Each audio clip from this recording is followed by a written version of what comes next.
ਸਤਿ ਸ਼੍ਰੀ ਅਕਾਲ ਜੀ ਸਾਰਿਆਂ ਨੂੰ। ਮੇਰਾ ਨਾਮ ਅਭਿਜੀਤ ਸਿੰਘ ਤੇ ਮੈਂ ਬੇਕਰਸਫੀਲਡ ਦਾ ਰਹਿਣ ਵਾਲਾ। ਮੇਰਾ ਸਿੰਗਿੰਗ ਇੱਕ ਬਹੁਤ ਵੱਡਾ ਪੈਸ਼ਨ ਹੈ ਜਿਹਨੂੰ ਮੈਂ ਨੈਕਸਟ ਲੈਵਲ ਤੱਕ ਲੈ ਕੇ ਜਾਣ ਦੀ ਕੋਸ਼ਿਸ਼ ਕਰ ਰਿਹਾ ਰਾਈਟ ਨਾਓ।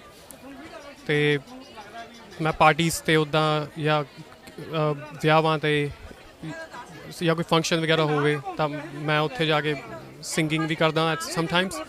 ਐਂਡ ਸਿੰਗਿੰਗ ਥੋੜ੍ਹੀ ਬਹੁਤੀ ਸਿੱਖੀ ਵੀ ਹੋਈ ਹੈ ਅਤੇ ਨਾਲ ਮੈਂ ਆਪਣਾ ਜਿਹੜਾ ਕੀਬੋਰਡ ਹੈ ਮਿਊਜ਼ੀਕਲ ਇੰਸਟਰੂਮੈਂਟਸ ਜਿਸ ਤਰ੍ਹਾਂ ਕੀਬੋਰਡ ਹੋ ਗਏ, ਹਾਰਮੋਨੀਅਮ, ਗਿਟਾਰ ਵਗੈਰਾ ਇਹ ਮੈਨੂੰ ਵਜਾਉਣੇ ਵੀ ਆਉਂਦੇ ਨੇ।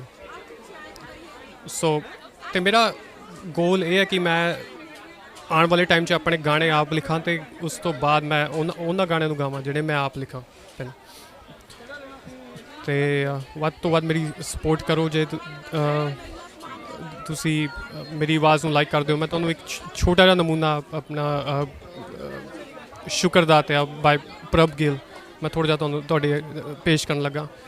ਉਮੀਦ ਹੈ ਕਿ ਤੁਹਾਨੂੰ ਸਾਰਿਆਂ ਨੂੰ ਪਸੰਦ ਆਊਗਾ। ਮੈਂ ਕਾਗਜ਼ ਦੀ ਬੇੜੀ ਰੱਬਾ, ਤੂੰ ਮੈਨੂੰ ਪਾਰ ਲੰਘਾਇਆ। ਸ਼ੁਕਰ ਕਰਾਂ ਮੈਂ ਤੇਰਾ ਹਰ ਦਮ, ਮੈਂ ਜੋ ਮੰਗਿਆ ਸੋ ਪਾਇਆ।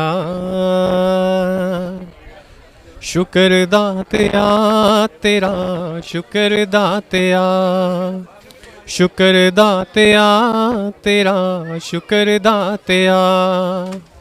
ਜ਼ਿੰਦਗੀ ਰਹੀ ਹੈ, ਜ਼ਿੰਦਗੀ ਰਹੀ ਹੈ ਗੁਜ਼ਰ ਦਾਤਿਆ। ਸ਼ੁਕਰ ਦਾਤਿਆ ਤੇਰਾ, ਸ਼ੁਕਰ ਦਾਤਿਆ, ਸ਼ੁਕਰ ਦਾਤਿਆ ਤੇਰਾ, ਸ਼ੁਕਰ ਦਾਤਿਆ। ਆਮ ਰਹਾ ਜਾਂ ਖਾਸ ਹੋਵਾਂ ਇਹ ਕਦੇ ਨਾ ਚਾਹਵਾਂ ਮੈਂ, ਮੁੱਲ ਮਿਹਨਤ ਦਾ ਪੈ ਜਾਵੇ ਇਹ ਕਰਾਂ ਦੁਆਵਾਂ ਮੈਂ।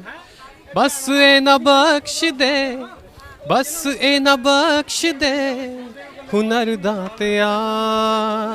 ਸ਼ੁਕਰ ਦਾਤਿਆ ਤੇਰਾ, ਸ਼ੁਕਰ ਦਾਤਿਆ, ਸ਼ੁਕਰ ਦਾਤਿਆ ਤੇਰਾ, ਸ਼ੁਕਰ ਦਾਤਿਆ।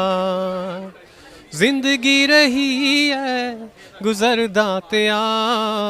ਸ਼ੁਕਰ ਦਾਤਿਆ ਤੇਰਾ, ਸ਼ੁਕਰ ਦਾਤਿਆ, ਸ਼ੁਕਰ ਦਾਤਿਆ ਤੇਰਾ, ਸ਼ੁਕਰ ਦਾਤਿਆ। ਥੈਂਕ ਯੂ ਜੀ ਤੁਹਾਡਾ ਸਾਰਿਆਂ ਦਾ ਬਹੁਤ ਬਹੁਤ।